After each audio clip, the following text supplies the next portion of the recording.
I've been spending the last 4 years representing foreclosure victims, and I've done it for nothing since they haven't.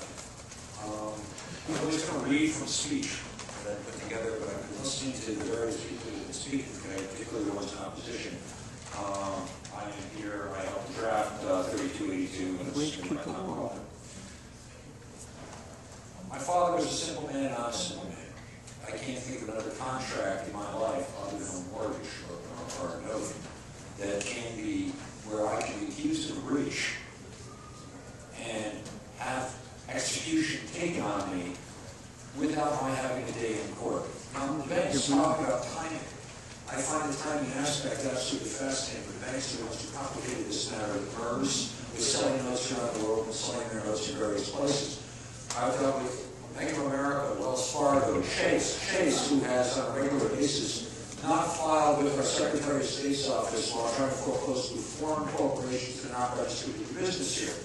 The only time they file is when an attorney like me catches it, they file an order for dismissal, and then proceed to unregister. I believe it's to avoid taxes to the Commonwealth. The types of things like robo-signing, fraud, in fact, America, and these two of my cases, had already sold the note to someone else before the person foreclosing on the note came into the picture, where Judge Long, who wrote the events, finally was ready to sanction the attorneys on the other side, and it got settled.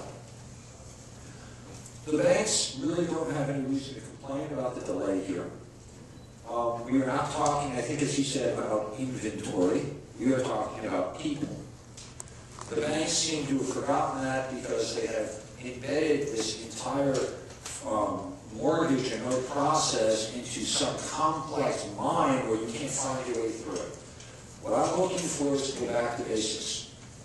I don't care if it's done through a mediation and judicial process. I don't care if it's done through these simple, fine lines through judicial review.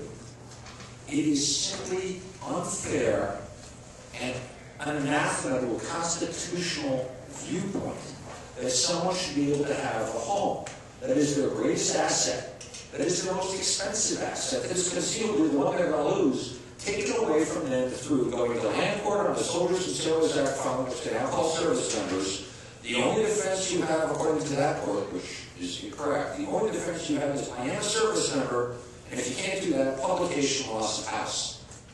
That is a fiefdom created for banks.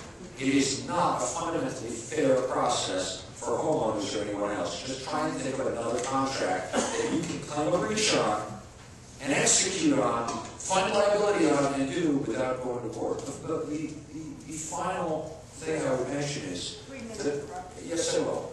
The mediation process, as long as it doesn't create any further expense on the Commonwealth of Massachusetts, is an interesting concept. I think the first thing we need to do is actually get judicial review, and maybe there is an ADR program through the court process that can suffice.